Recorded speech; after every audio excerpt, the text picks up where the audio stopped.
Hello again and welcome back to another one. And today we have a couple of topics to cover. One on Jake Paul's recent take on Eminem vs MGK that shows that social media doesn't seem to care that Jake Paul is friends with MGK, as he's been getting roasted on the internet for his takes on the battle, and we'll get to more on this in a bit. Today we also have more from 50 Cent, who recently spoke on how Eminem inspired him to become a global superstar, and 50 also spoke on getting Eminem out of the house that leans into fan speculations over the years about Eminem, and we'll get to this at the latter part of the video, as Ice-T also spoke on rappers like 50 Cent selling out shows over 20 years after classic albums like Get Rich or Die Trying, and Be Real also shared his thoughts.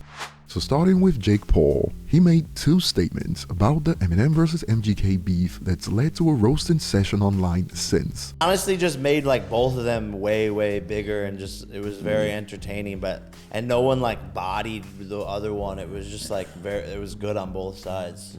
It was a draw. And rap fans have been going in. Check this out. The ignorance you have to say the MGK beef made Eminem quote bigger. Laughing my bum off, yeah, beef outs more attention on you, but trust me, what we saw with Kamikaze ain't even close to how big Eminem has already gotten. For Jake Paul's first point that it was a draw, at least he has the excuse of being friends with MGK to back that up. But he was going overboard when he claimed that the beef made Eminem bigger, and some concluded Jake Paul has been knocked so hard in the head he now thinks MGK had anything on Eminem, and he's been hit with the meme, "Just smile politely, y'all. We're witnessing mental illness."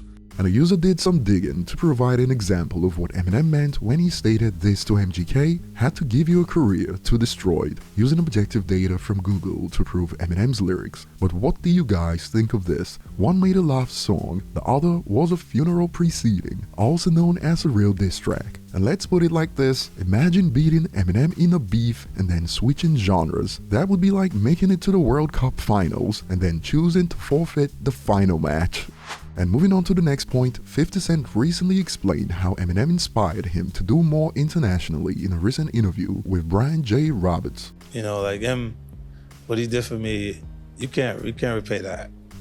You know what I'm saying? Like people, they don't understand it. Like I always knew, like my head didn't get big with momentum because of me and M's relationship. When I'm doing 13 million records, I'm the biggest thing in hip hop culture for any artist that you could directly compare to me, but he's doing 23 million records on the Marshall Mathers LP. So I know that there's room for growth, and I traveled. I said, I want the Marshall Mathers LP plaque. It was in our business manager's office. I only trust those people with my money because they had M's money. And we looked and had the Marshall Mathers plaque and had all of these flags. When I said, I want that. And that's why I toured. And this sparked reactions like this. 50 Cent never gets tired of talking about Eminem and what he did for him, but one MFO will come on Twitter and say M didn't do anything for him. And we got more from 50 Cent that confirmed fan speculations about Eminem. Like M, I'm gonna get M out of the house. Like for my birthday, Dre, Jimmy, Paul, everybody came to see me in London and stuff like that. And it's great. And I get on the phone with M, and then I really feel good. You know what I'm saying? Because he's the last piece to that puzzle. But we just gotta, like while we're there, we having a conversation. Yo, we gotta get him out. I'm like, get him out. So why y'all didn't bring him? Like, you know what I mean? Like they could have got him. Like I've become one of those people that they'll go, if you would have called, it may have happened. Like, you know what I'm saying? Like, and it's only because of consistency. And that was it. Quote, "If for real, don't leave the house," loudly crying emoji, a user concluded, and more, 50 wants what we want, to get M out of the house. 50 Cent certainly achieved his goals to become an international superstar. He literally went 5 times platinum in a foreign market like the United Kingdom with his debut and got certified even in Japan. And I'm not gonna name names, but he certainly cleared the competition with his debut. And 20 years after Get Rich or Die Trying, reports revealed the Final Lap tour has already crossed 1 million tickets sold, and even before that milestone, Busta Rhymes was blown away by the early numbers. In 1 week, worldwide, 840,000 tickets sold in 1 week. And Ice-T spoke on OGs killing it in hip-hop today. He tweeted, From what I've noticed, classic hip-hop is selling out arenas worldwide. Nas, Wu-Tang, 50 Cent, LL, Snoop, Ice Cube. Our fans are showing up and having a blast. It's a great feeling. Respect to the OGs, we're not done.